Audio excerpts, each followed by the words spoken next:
রিমঝিমে ধারাতে চায় মন হারাতে, রিমঝিমে ধারাতে চায় মন হারাতে, এই ভালোবাসাতে আমাকে ফাঁসাতে। এলো মেঘ যে এলো ঘিরে বৃষ্টি সুরে সুরে শোনাই রাগিনী, মনে স্বপ্ন এলো মেলো একই শুরু হলো প্রেমের কাহিনী। এলো মেঘ যে এলো ঘিরে বৃষ্টি সুরে সুরে শোনাই রাগিনী, মনে স্বপ্ন এলো মেলো একই শুরু হলো প্রেমের কাহিনী।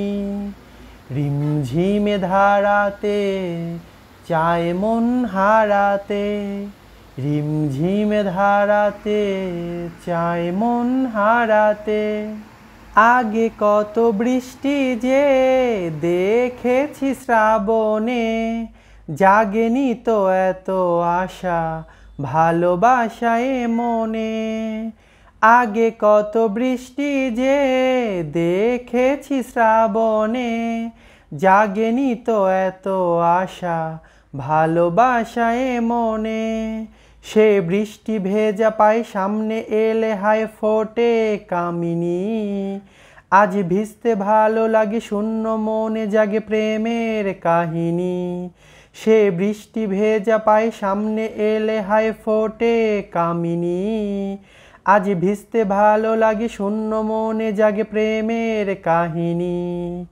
রিমঝিমে ধারাতে চায় মন হারাতে, রিমঝিমে ধারাতে চায় মন হারাতে।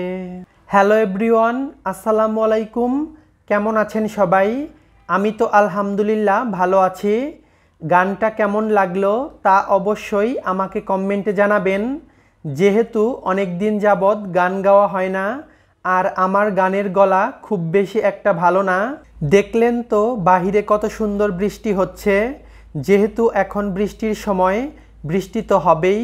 আর এই বৃষ্টির সময় আমার মতো কার কার এই খাবারগুলো অনেক বেশি পছন্দ? ঝালমুড়ি মাখা, চানাচুর মাখা আর লাড্ডু, মিষ্টি জাতীয় খাবার আর ঝাল জাতীয় খাবার আমার কাছে বৃষ্টির দিনে অনেক বেশি ভালো লাগে। আর আই হোপ আপনারাও এটা এনজয় করেন। এখন বানাচ্ছি চা। বৃষ্টির দিনে এক কাপ চা হাতে ব্যালকনিতে দাঁড়িয়ে ভিজতে ভিজতে চা খাওয়ার মজাই কিন্তু আলাদা। বৃষ্টি আমার অনেক বেশি ভালো লাগে। আমি বর্ষাকাল এনজয় করি, কারণ বর্ষাকাল প্রকৃতিকে এক অনন্য রূপ দান করে। এ সময় প্রকৃতির গাছপালা সব কিছু একদম সতেজ থাকে, দেখেই যেন মনটা ভরে যায়। আর প্রকৃতি এক অনন্য রূপ ফিরে পায়, সব কিছু একদম নির্মল এবং পরিষ্কার পরিচ্ছন্ন হয়ে যায়। তো কথা বলতে বলতে আমার চাটা একদম রেডি হয়ে গেছে।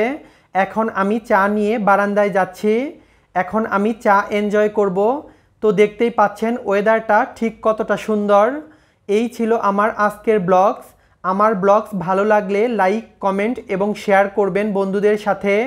আমাকে সাপোর্ট করার জন্য প্লিজ প্লিজ আমার ইউটিউব চ্যানেল সাবস্ক্রাইব করবেন। আর ফেসবুক পেজ থেকে দেখে থাকলে অবশ্যই ফেসবুক পেজ ফলো দিয়ে আমার পাশেই থাকবেন। আবারও দেখা হবে নতুন কোনো রেসিপি অথবা ব্লগে। সে পর্যন্ত সবাই ভালো এবং সুস্থ থাকবেন। আল্লাহ হাফেজ।